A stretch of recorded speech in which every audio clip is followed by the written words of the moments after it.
आता संजय राऊत नाशिक महापालिकेवर मोर्चा काढणार आहे। हा एक राजकारणाचा भाग आहे, राजकीय भाग आहे, त्यांनी ते करावं। पण आपण बघतायत, आपण स्वतः बघतात, आपण नाशिककर आहात, किती फास्ट स्पीड मध्ये अतिशय गतीने आम्ही एक खड्डे या ठिकाणी बुजवतो आहोत। रात्रंदिवस काम चाललेलं आहे। आमच्या महापौर या ठिकाणी आहेत, आमच्या कमिशनर या ठिकाणी आहेत, त्यांचे सर्व आमचे अधिकारी आहेत, कर्मचारी आहेत, रात्रंदिवस काम करतात। खूप पाऊस पडल्यामुळे यावेळेला खड्डे जास्त आली, ही वस्तुस्थिती आहे। त्याचबरोबर कुंभाचे काम आम्ही सगळे रस्ते नाशिक शहरातले आता आम्ही कॉन्क्रिटीकरण त्याचं करतोय की पुढचे 40-50 वर्षाला खड्डा पडणार नाही। आणि म्हणून एक साईड सुरू आहे वाहतूक, एक साईड बंद आहे, आणि बंदकडे सगळी अप अँड डाऊनची दोन्ही वाहतूक सुरू असल्यामुळे पाऊस खूप असल्यामुळे खड्डे पडलेले होते, हे खरं आहे। पण आता ते खड्डे जवळपास आम्ही 80%च्या वर हे बुजवलेले आहेत। येत्या 4-5 दिवसामध्ये खड्डेमुक्त नाशिक आम्ही त्या ठिकाणी करू।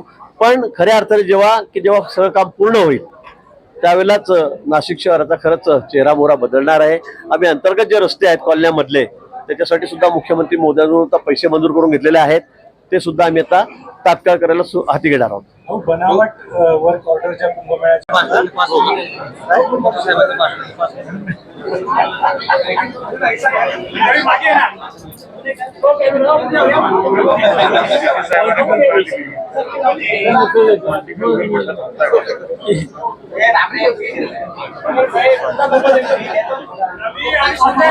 देशाचा 80वा स्वातंत्र्य दिन सोहळा आपण साजरा केलाय। विविध विकास कामं सुरू आहे, शहरात कुंभमेळा अगदी तोंडावर आहे। भाषणामध्ये पण काही योजनांचा उल्लेख केला, कशा पद्धतीने आपण आज देशाच्या स्वातंत्र्याचा 80वा वाढदिवस आपण या ठिकाणी साजरा करत आहोत, आणि त्या निमित्ताने सर्वांना मनापासून शुभेच्छा या ठिकाणी देतो। नाशिक शहरातला प्रश्न आपण विचारलेला आहे, कुंभमेळ्याच्या संदर्भातला विचारला। कुंभमेळ्याची तयारी अतिशय जोरात सुरू आहे।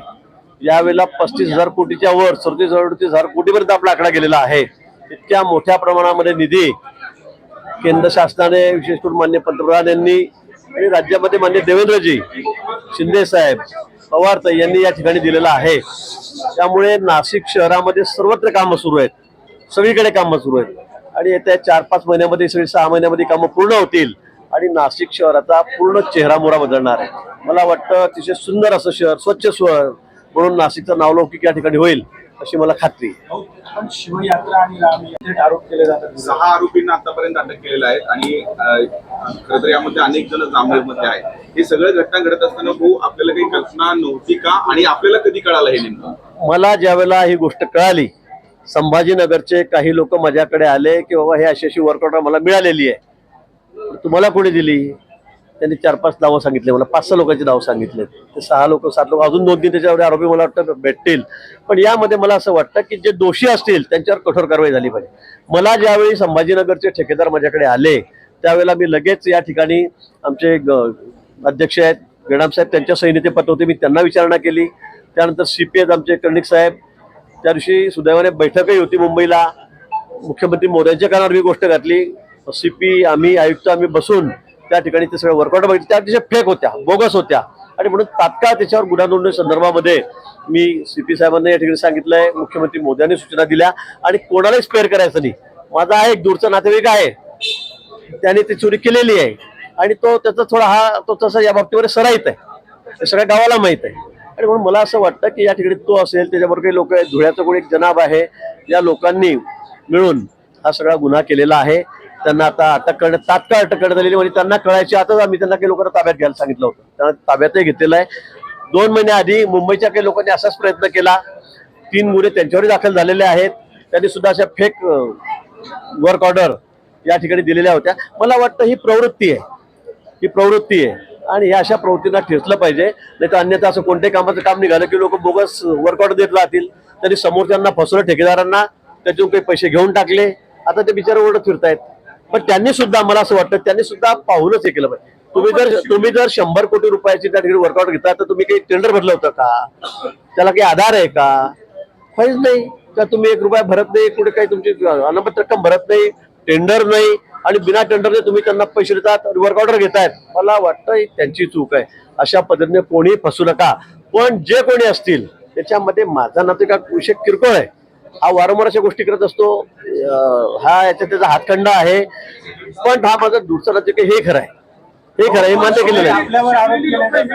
अशा स्वरूपाचं करतात आणि वारंवार अशा स्वरूपाच्या जर घटना घडत असतील तर याच्यामध्ये काही एसओपी ठरवणार आहात? आता मला तुम्ही सांगा, तुम्ही आता घरात बसून उद्या टेंडर निघालेत आणि तुम्ही घरात बसून छापून घेतले सर्टिफिकेट, हे घ्या वर्क ऑर्डर, त्याला पण कोण थांबवू शकणार आहे?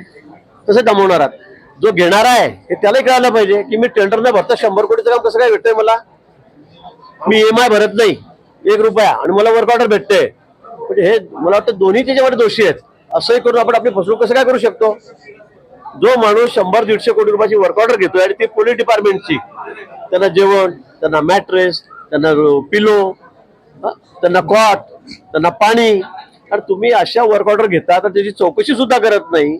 आता 10 लाखाच्या वर असे म्हणजे 10 लाखाची सुद्धा वर्क ऑर्डर लागतील ना, पण तुम्ही असं न बघता 100 कोटी रुपयाचे सगळे ऑर्डर घेतात. मला वाटतं हा इथं शुद्ध मूर्खपणा आहे. आता माझं दुसरं नव्हतं काय, तो सराईत त्याच्या बाबतीमध्ये. आता यामध्ये कोणी काय म्हणत असेल तर मला, आता अनेक असे लोक आहेत, मंत्री झालेत, त्यांच्या घरामध्ये लोकांना अटक झाली, त्यांचं नामोल्लेख करत नाही, तर ते सख्खे जेलमध्ये गेले, मग त्यांना काय म्हणायचं? हा तर दूरचा आहे. मी आधीच सांगितलं, मीच त्याची सर्वप्रथम मीच त्याची कंप्लेंट केली त्या ठिकाणी.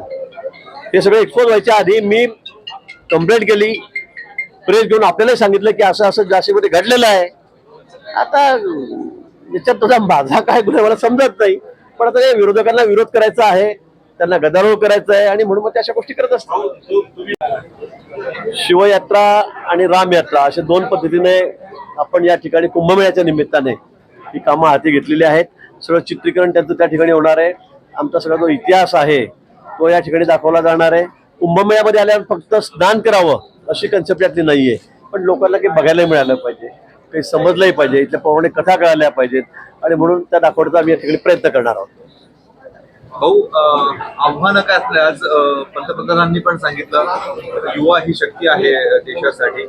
आता आपण जनतेचे आंदोलन वगैरे सर्वत्र बघत आहोत. काय आव्हानं महाराष्ट्र सरकार समोर वाटतायत आपल्या नाशिक जिल्ह्यात? खरं म्हणजे शहरी नक्षलीचं आव्हान आपल्या समोर मोठं आहे. आज आपण जे बघतोय ते लेफ्टिस्टच्या माध्यमातून, नक्षलीच्या माध्यमातून त्या देशाला खरं म्हणजे कसा धोका पोहोचेल असा प्रयत्न काही शक्ती या ठिकाणी करतायत. त्यापासून आपण वाचलं पाहिजे. युवकांनी सुद्धा त्यांच्यासाठी अतिशय महत्त्वाचं याच्या माध्यमातून असेल, तांत्रिकीकरण असेल, त्या माध्यमातून युवकांनी पुढे आलं पाहिजे. आणि त्याचबरोबर सर्वात महत्त्वाचं म्हणजे ड्रग फ्री इंडिया. आज तरुणामध्ये काही अंशी जे सगळं व्यसन पसरतं आहे, व्यसनाधीनता वाढते आहे, ती सुद्धा संपली पाहिजे. आणि म्हणून पंतप्रधानांनी गेल्या आठवड्यातच या संदर्भामध्ये ड्रग फ्री डेला आवाहन केलेलं आहे. मला वाटतं त्याचं अनुकरण आपण सगळ्यांनी या ठिकाणी केलेलं पाहिजे, सगळ्यांनीच केलं पाहिजे. शेतकऱ्यांच्या संदर्भामध्ये सुद्धा अनेक मोठी पावलं सरकारने उचललेली आहेत, त्यांना मदत आपण या ठिकाणी करतो आहोत. नैसर्गिक आपत्ती मोठ्या प्रमाणात वारंवार येत आहेत. खूप अतिवृष्टी काही ठिकाणी होते, कुठे गारपीट होते, कुठे वादळ येतंय, आणि ग्लोबल वॉर्मिंग यामुळे सगळे उद्भवतोय. आणि म्हणून मला असं वाटतं की निसर्गाचं जतन आपण या ठिकाणी केलं पाहिजे, झाडं लावली पाहिजे, झाडं जगवली पाहिजे, जेणेकरून अशी आपत्ती आपल्याकडे येणार नाही. हे सगळे आपल्या समोरचे संकट आहे. प्लास्टिक पासून मुक्तता हे मोठं संकट आपल्याकडे प्लास्टिकचं आहे. मला वाटतं त्यातून मुक्तता करायची असेल तर सगळ्यांनी पुढाकार घेतला पाहिजे. आमदार आदित्य ठाकरे 2 दिवसापूर्वी नाशिकचे खड्डे बघण्यासाठी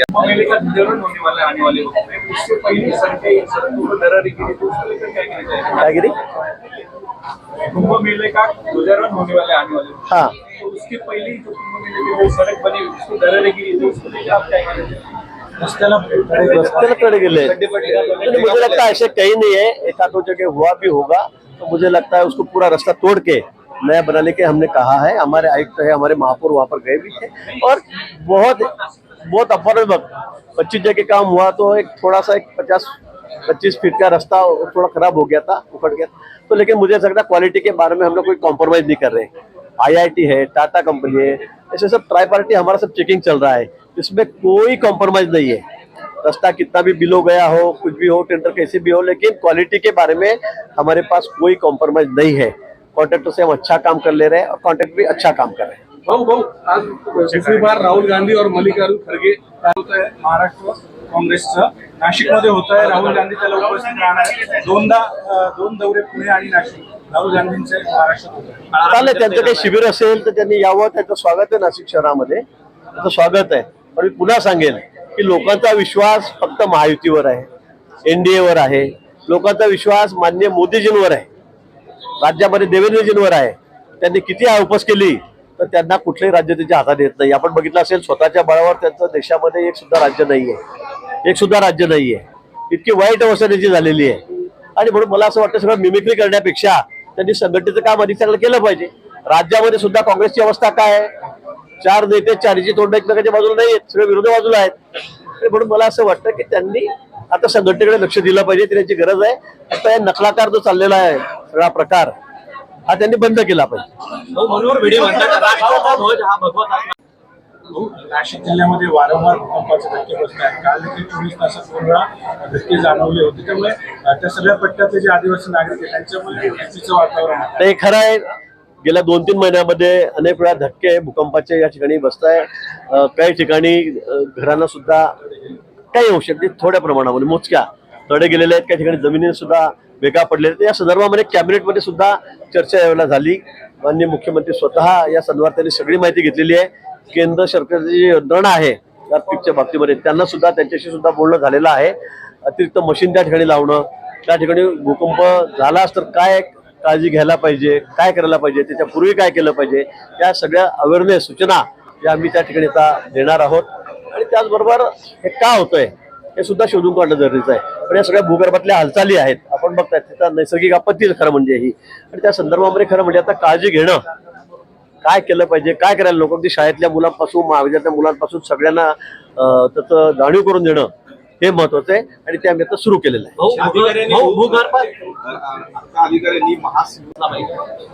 तर ते त्यांचं मत असू शकतं, मी काय बोलणार.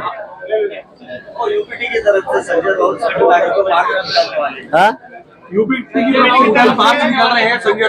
तो निकालने दो ना, उनको काम क्या बेचारों को. अभी उनका कोई महापालिका बची नहीं है, हर महापालिका में उन्होंने जाना है.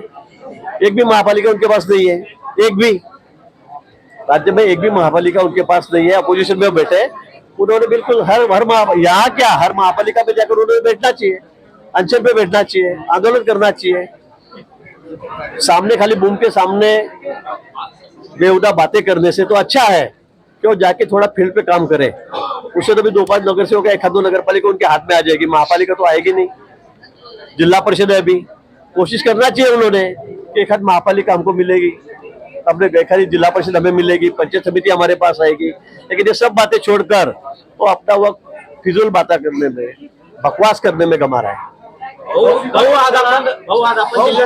सोशल मीडियावर तुमच्या आणि त्याचे काही फोटो आता व्हायरल होत आहे. कोणाचे? दूरचा नातेवाईक. अरे माझ्या बरोबर तर चांगले सगळे, माझ्या बरोबर तर सगळे लोक फोटो काढतात. आपण बघितलं देशाच्या सगळ्यात मोठ्या म्हणजे मोठमोठ्या नेत्यांबरोबर अनेक लोक आहेत, त्यानंतर दिसतात की हा तर गुन्हेगार आहे मोठा, बरोबर आहे की नाही. बॉम्ब ब्लास्ट मधले लोक सुद्धा मोठ्या नेत्यांबरोबर विमानात बसलेले आपण बघितले, फोटो काढलेले बघितले, त्याच्या लग्नात नेते लोक जात आहेत. आता हा जामनेर मधलाच आहे, ही वस्तुस्थिती आहे. तो माझा दूरचा नातेवाईक हे करा, एखादा दुसरा फोटो असेल खरं म्हणजे वर्षानुवर्ष ते भेट नसते, कारण हा कसा आहे सगळ्या गावाला माहित आहे, असं माहिती आहे कसा आहे म्हणून. त्याच्यामुळे मला असं वाटतं की एखादा दुसरा फोटो असेल घरगुती कार्यक्रमातला का कसला कुठला, मला नाही आठवत त्याचा माझा फोटो आहे, पण असेल तर याचा अर्थ मी गुन्हेगार आहे असं ठरू शकतं का आपण. म्हणून मी सांगितलं की असे फोटो आमच्या बरोबर आज सकाळपासून माझ्या बरोबर 1000 फोटो निघाले असतील, 500 फोटो निघाले असतील घरी असल्यापासून, फेटा बांधल्यापासून. आता कोणी काही उद्या काही केलं काही कुकर, त्याला आमचा दोष आहे का. फडणवीस केंद्रात शिक्षण मंत्री होणार पृथ्वीराज चव्हाण म्हणाले, अशी चर्चा आहे. आता घडलेल्या अशा चर्चा पण कधी मला वाटतं आता महिलांनी एकत्रित यावं, एका ठिकाणी पार्टी करावी किंवा समजा काही कारणाने एकत्रित यावं. याला काय आधी घडलं नव्हतं ना आधी घडलं होतं असं मला काही समजत नाही. असं म्हणण्याचं कारण पण नाहीये. असा कुठला विषय नव्हता. त्यांच्या घरी चहापाण्यात एकत्र जमलेल्या होत्या, ही वस्तुस्थिती आहे. त्यांनी मला सांगितलं आणि तुम्ही जे नाव मला कळाले त्यांनी सगळ्यांनी मला फोन केला, भाऊ असा काही संबंध नाही. या वावड्या उठल्यानंतर काही संबंध, ज्याच्या घरी होतं त्यांनी सांगितलं आणि माझा त्यांच्यावर विश्वास आहे. श्रावण महिना सुरू झालेला आहे. त्र्यंबकेश्वरचा रस्ता भाविकांसाठी अत्यंत. राहुल गांधी और मल्लिकार्जुन खड़गे हाजिर नहीं थे कार्यक्रम में दूसरी बार.